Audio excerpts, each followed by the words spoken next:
ٹھیک ہے، لیکن سب سے پہلی مکمل صورت نازل ہونے والی جو ہے یہ سورہ فاتحہ۔ تو اس کے چند امتیازات ہیں، اس کے معاملات ہیں، باقی جو ہے اس پر انشاءاللہ جی ہزاروی صاحب، جس طرح کے حضرت نے بھی فرمایا، لیکن یہ کہ بات یہ ہے کہ جس طرح سورہ ناس کا نزول ہوا، سورہ فلق کا نزول ہوا، آیت الکرسی کا نزول ہوا، سورہ اخلاص کا نزول ہوا، سورہ کافرون کا نزول ہوا، اس کے پیچھے کوئی نہ کوئی پس منظر تھا، تو اس سورہ فاتحہ کیا کیا پس منظر تھا؟ دیکھیے سورۃ الفاتحہ جو ہے، جیسے حضرت نے فرمایا کہ اس کے 14 اسماء ہیں، 14 نام ہیں، اس کی عظمت کی دلیل ہے۔ 2 مرتبہ اس کا نزول ہے، ایک مرتبہ تو نزول حقیقی ہے اور ایک مرتبہ بطور تعظیم، توقیر، بطور عظمت، رفعت ہے۔ حضور سرور عالم نے فرمایا کہ عرش الہی کے خزانوں میں سے مجھے 2 چیزیں ملی، ایک آمن الرسول اور ایک سورہ فاتحہ۔ صحیح۔ اور چونکہ یہ ابتدا ہے اور اس میں پورے قرآن کریم کا خلاصہ ہے، 7 مثانی میں پورے قرآن کریم کا خلاصہ ہے۔ یہی وجہ ہے کہ اگر ہم دیکھیں پورے قرآن کا خلاصہ سورہ بقرہ میں ہے، سورہ بقرہ جو ہے وہ سورہ فاتحہ میں ہے، سورہ فاتحہ بسم اللہ میں ہے، اور بسم اللہ کی جو پورا حقیقت ہے وہ با میں ہے۔ اس کی وجہ ہے کہ یہ خزانہ ہے، یعنی ابتداءً اس کو اللہ رب کریم نے جس انداز سے اس کو جو عظمتیں اس کے اندر بیان فرمائی ہیں، اپنے بندوں کے ساتھ تعلق کی، فرمایا مثلاً الحمدللہ رب العالمین، تمام تعریفیں اللہ کے لیے ہیں جو سب جہانوں کا پالنے والا ہے۔ الرحمن الرحیم، بڑا مہربان نہایت رحم والا۔ مالک یوم الدین، مالک ہے قیامت کے دن کا۔ ایاک نعبد و ایاک نستعین، اے اللہ ہم تیری ہی عبادت کرتے ہیں اور تجھ ہی سے مدد چاہتے ہیں۔ تو یہاں اہدنا الصراط المستقیم، چلا ہمیں سیدھا راستہ، صراط الذین انعمت علیہم، راستہ ان لوگوں کا جن پر تو نے انعام فرمایا، غیر المغضوب علیہم ولا الضالین، نہ ان کا جن پر تیرا غضب ہوا اور نہ گمراہوں کا۔ تو اس سورۃ الفاتحہ کی ابتدا کے اندر اللہ تعالیٰ نے اپنی شان بیان فرمائی کہ تمام تعریفیں، تمام کائنات کے رنگ، تمام کائنات کی عظمتیں، تمام تعریفیں، ہر وہ تعریف جو اس کائنات کے اندر موجود ہے، میرے بندوں وہ میری ذات کے لیے ہے، کیونکہ میں نے پیدا کیا ہے میری ذات کے لیے۔ ہاں یہاں ایک سوال پیدا ہوتا ہے کہ یہ کبھی کبھی ہم کسی بندے کی بھی تعریف کر لیتے ہیں، میرا بیٹا بڑا حسین ہے، فلاں بڑا حسین ہے، فلاں بڑا ذہین ہے، تو علماء نے اس کی بڑی پیاری تصریح کی، اور یہی اصل رنگ ہے۔ یہ رنگ کیا ہے؟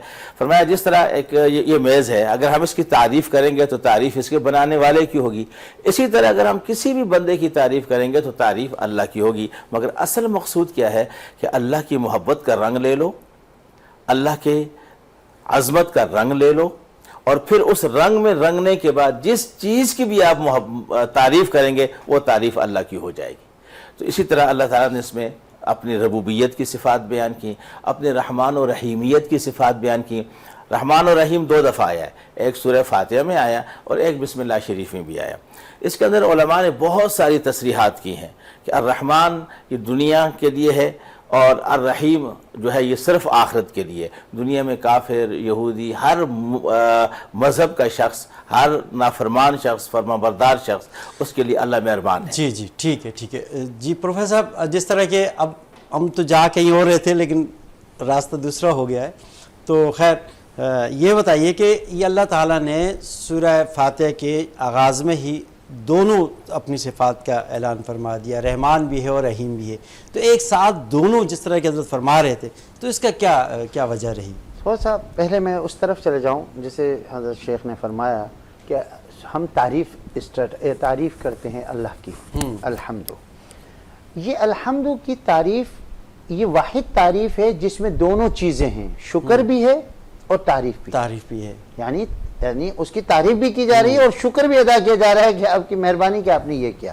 ویسے تعریف کے لیے تو بہت سے الفاظ ہیں، نعت بھی ہے، مدح بھی ہے، عربی زبان میں مدح استعمال ہوتی ہے کہ میں اس کی مدح کر رہا ہوں، مدح تو میں نے اس کی مدح کی۔ تو تعریف میں جب حمد آتا ہے، حمد تو حمد کو مطلب ہے میں نے اس کی تعریف بھی کی، ساتھ اس کا شکر بھی ادا کیا۔ جب جنت والے جنتوں میں چلے جائیں گے تو وہ ایک جملہ کہیں گے، الحمدللہ الذی ہدانا، اے اللہ آپ کا شکر ہے، تمام تعریف اللہ کے لیے اور شکر ہے اس کے لیے کہ اس نے ہمیں ہدایت دی، اس نے ہمیں ہدایت پہ رکھا، ورنہ وما کننا لنہتدی لولا ان ہدانا اللہ، اگر ہمیں وہ ہدایت نہ دیتا تو ہم ہدایت پر نہ ہوتے۔ تو یہ اس میں الحمد کی ایک مین خصوصیت یہ ہے، اس میں الف لام کا مطلب یہ ہے کہ تمام تعریف۔ اب اگلے لفظ کی طرف اگر ہم آتے ہیں رب کی طرف، رب کے معنی ہوتے ہیں مالک بھی ہے، پالنے والا بھی ہے، تربیت کرنے والا بھی ہے، سمجھانے والا بھی ہے۔ اب تیسرا جو لفظ ہے وہ العالمین ہے۔ صحیح۔ عالمین کیا چیز ہے؟ اب دیکھیں بات یہ ہے کہ اللہ تعالیٰ پہلے سے خیال کر رہا ہے، اگر سنیں، اگر یہ ہوتا الحمدللہ رب المسلمین، تمام تعریف ہے مسلمانوں کے رب کی، پھر اس کے بعد تھوڑا سا اور اگر ہم آگے بڑھتے الحمدللہ رب الناس، بھائی انسانوں کے رب کی تعریف ہے تمام، یا رب الحیوانات، حیوان میں انسان بھی آ جاتا ہے، زندگی جس کے اندر ہے وہ حیوان ہے، اس کے بعد رب الجماد، لیکن خدا تعالی اللہ رب العزت نے عالم کو گھیرا، اس لیے کہ یہ آپ کو قرآن کی جو 27واں سپارے کے پہلے صفحے پر آیت ہے کہ ہم انا لموسعون، ہم اس میں والسماء بنیناها بأید، ہم نے آسمان کو اپنے ہاتھ سے بنایا، وانا لموسعون، ہم کائنات عالم کو بڑھاتے چلے جا رہے ہیں، ایک عالم اس کے بعد ایک اور آ رہا ہے، پھر اقبال کا وہ شعر ہے یہ کائنات ابھی ناتمام ہے شاید کہ آ رہی ہے صدا دم دم کن فیکن، تو یہ عالمین کہہ کر اللہ رب العزت نے ہر خطے، ہر کرے، ہر چیز کے رہنے والے کے دل سے مایوسی نکال دی۔ صحیح۔ اگر رب الناس ہوتا تو وہ کہتے یار ہمارا تو رب ہی نہیں ہے، تو عالم کے ہر وجود، ہر اچھا ایک ابھی سائنسی پہلے عالم لیونگ تھنگ سے بنتا تھا، زندہ اشیاء سے بنتا تھا، اب عالم میں اب اس وقت غیر جو جاندار اشیاء ہیں اللہ رب العزت نے ان کے اندر بھی نمو رکھا ہے، تو وہ بھی آگے بڑھتی جا رہی ہے، آپ نے دیکھا پہاڑ اگتے چلے جا رہے ہیں، زمین پھیلتی چلی جا رہی ہے، قرآن کا السماء والسماء بنیناها بأید وانا لموسعون، ہم اس کے اندر توسیع کرتے چلے جا رہے ہیں۔ اب آتے ہیں عالمین، ہماری یہ کلیئر ہوا، اب اس کے بعد اب آپ کا سوال آتا ہے، میں ذرا پیچھے سے تمہید باندھتا ہوا آ رہا تھا، الرحمن اور الرحیم، یہ بڑا حساس معاملہ آتا ہے یہاں۔ دیکھیں یہ دونوں رحمت سے نکلے ہیں، رحم کے معنی کیا ہیں؟ عربی زبان کے اندر اردو میں بھی رحم مادر استعمال ہوتا ہے کہ وہ ایسی چیز، نرم چیز جس کے اندر آپ خوش دلی کے ساتھ، سکون کے ساتھ حرکت کر سکیں، صحیح صحیح۔ یعنی ایسا نہیں کہ آپ نے ابھی مجھے یہاں بٹھا دیا کہ ہلنا نہیں، آپ نے یہ ادھر نہیں دیکھنا ادھر، یہ رحم سے آپ نکال رہے ہیں۔ ماں کا بھی رحم ایسا ہوتا ہے کہ بچہ وہاں پر انگڑائی بھی لے رہا ہے، بچہ کروٹیں بھی لے رہا ہے، بچہ ہل بھی رہا ہے، بچہ اپنی تمام سکون، یہ رحم، اسے رب کی ذات کی جو رحمت ہے یہ اس صفت سے متصف ہے۔ اب یہاں دو نام لے دیے گئے، ایک الرحمن اور ایک الرحیم۔ صحیح۔ اچھا حیرت کی بات ہے دونوں کا معنی ایک ہے، لیکن صفات میں صفات مترادف ہے، کیفیات بالکل تضاد ہے۔ صحیح۔ یعنی اللہ رب العزت نے آپ یہ دیکھیں بلاغت کی انتہا کر دی اس دو لفظوں میں، صحیح۔ صفات ایک ہیں، رحم ہے، اور کیفیات دونوں متضاد، دونوں الگ ہیں، متضاد ہے۔ ٹھیک اب کیا بات دیکھیں، ایک نہر چل رہی ہے اور ایک سمندر ہے، نہر کیسے تسلسل سے چلتی چلی آ رہی ہے، بالکل سکوت کے ساتھ چلتی جا رہی ہے، شر جا رہی ہے بالکل، اس کے اندر رحیم کا وزن ہے، فعیل کا وزن ایسا ہوتا ہے کہ تسلسل کے ساتھ چیز چلتی چلی جا رہی ہے، کوئی رکا، اور دوسرا وزن ہے فعلان کا، فعلان کا وزن ہے سڈنلی کوئی کام کر دینا، ایک دم سے کوئی کام کر دینا۔ صحیح۔ اچھا فعلان کا وزن کی جو کیفیت ہے وہ سمندر کی، ایک دم بھونچال آ جاتا ہے، ہاں، ایک دم سکوت ہو جاتا ہے، مد و مد جزر ہے، ایک دم آپ کھڑے ہو بھائی ادھر سے بڑی لہر وہ آپ کے سر سے بھی اوپر جا رہی ہے اور ایک دم جو پیروں میں گری ہوئی ہے، تو یہ صفت اللہ رب العزت نے دو صفت رکھی، ان کی بات کی میں وہ توثیق کرتا ہوا چلوں گا کہ اللہ تعالیٰ دنیا میں رحمان ہے اور آخرت میں رحیم ہے، واہ واہ واہ، کیونکہ وہاں پر اگر رحیم کا تعلق عدل سے ہے، رحیم کا تعلق کس سے؟ عدل سے ہے، رحمان کا تعلق اس کی منشا سے ہے۔ قرآن کی ایک آیت ہے اللہ یختص برحمتہ من یشاء، جس کو چاہتا ہے چن لیتا ہے، واہ، یعنی آپ عبادت کریں کس کی کریں گے؟ رحیم دیکھ رہا ہوگا، صحیح، آپ کی عبادت رحیم دیکھ رہا ہے، آپ رحیم کی عبادت کر رہے ہیں، لیکن دعا آپ رحمان سے مانگ رہے ہوتے ہیں، اس لیے کہ آپ دعا میں کبھی ایسی چیز مانگتے ہو کہتے فوراً دے دو، جبکہ رحیم کا تسلسل ہے، وہ تسلسل سے چلتا چلا جائے گا، آگے جا کے سمندر میں گرے گا، یہ ایک دم اللہ رب العزت رحمان کی جو صفت ہے یہ فوراً اس کا ری ایکشن آتا ہے۔ آپ اللہ یختص برحمتہ من یشاء، اللہ تعالیٰ جس کو چاہتا ہے اپنی رحمت کے لیے خاص کر دیتا ہے۔ میں ایک بات سوچ رہا تھا کہ کیا چیز تھی کہ بھائی اس بندے کو چن لیا بایزید بنا دیا، اس بندے کو چن لیا حضرت شیخ عبد القادر جیلانی بنا دیا، اس بندے کو چن لیا فلاں بنا دیا، تو یہ یہ اس کی صفت رحمان کی عادت. آپ نے دعا مانگی یا اللہ مجھے اتنا دے کہ میں سنبھال نہ سکوں, اگلے دن سے آپ کے پاس آنا شروع ہو گیا. کیا کہنے یہ رحمان اور رحیم سبحان یہ دونوں کیفیات متضاد ہیں, سبحان صفات میں ایک ہے. صفات پہ ایک. جزاک اللہ, کیا بات ہے, کیا بات. صوفی صاحب, رب العالمین جو تمام جہانوں کا رب ہے, اور شرط یہ ہے کہ ہم اس کو رب مانیں, رب پالنے والا, تو ہم اسے پالنے والا تو مانیں.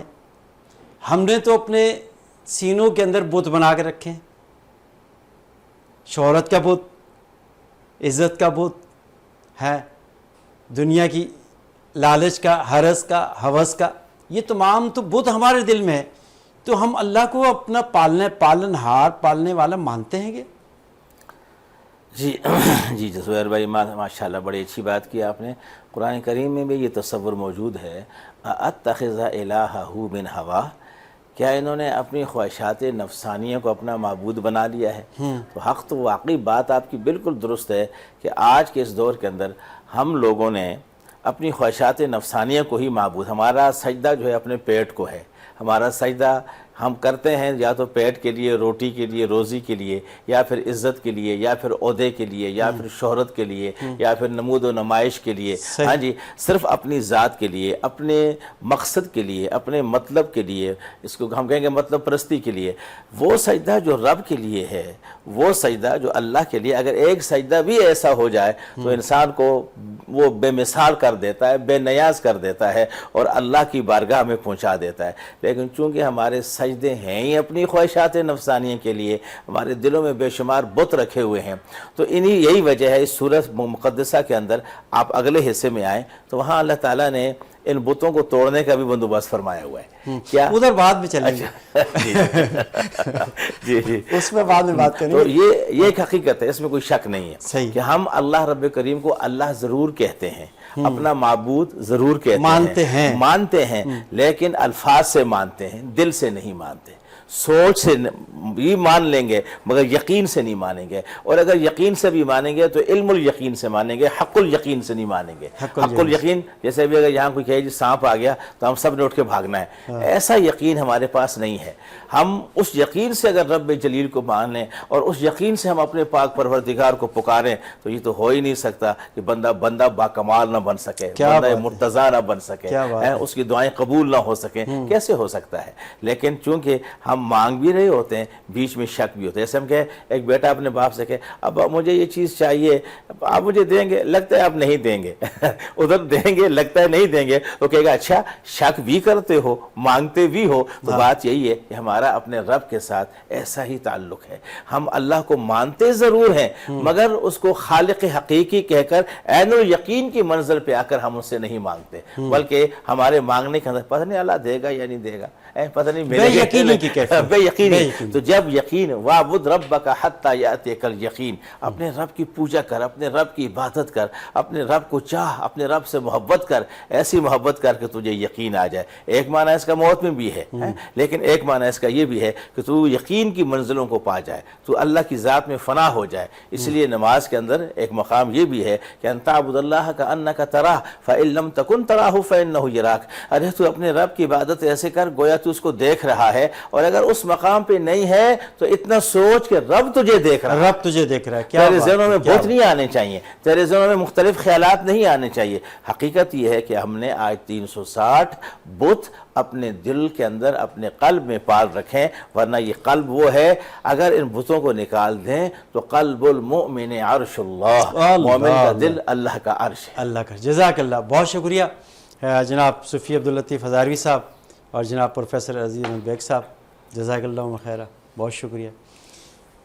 ناظرین, آج کے اس پروگرام میں ہم نے بات کی سورہ فاتحہ کے شان نزول کے حوالے سے, اور اس میں اللہ تعالیٰ نے کون سی حکمتیں بیان فرمائی ہیں, اور 3 آیتوں کو ہم نے بیان کرنے کی کوشش کی کہ جس طرح صوفی لطیف ہزاروی صاحب فرما رہے تھے نا کہ انسان ہمارے اندر 360 جو ہے کہ وہ بت ہیں.